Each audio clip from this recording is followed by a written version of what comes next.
We will try to be very quick. I will now want to invite the chairperson of the ODM party to make her very brief remarks.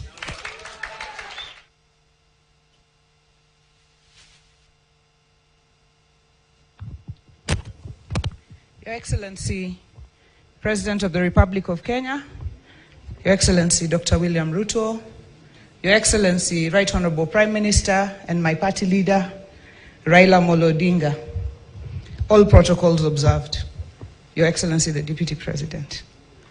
The unity and stability of this country and the prosperity is not the responsibility of a few. It's the responsibility of all of us as a nation. And while we may have different political persuasions and come from different parts of the country and different schools of thought, nobody can fault unity. Nobody can fault equity. Nobody can fault not leaving anyone behind. Nobody can fault bringing this entire country together and making everybody in this country feel a part of this country. And that is why today this unity effort is appreciated.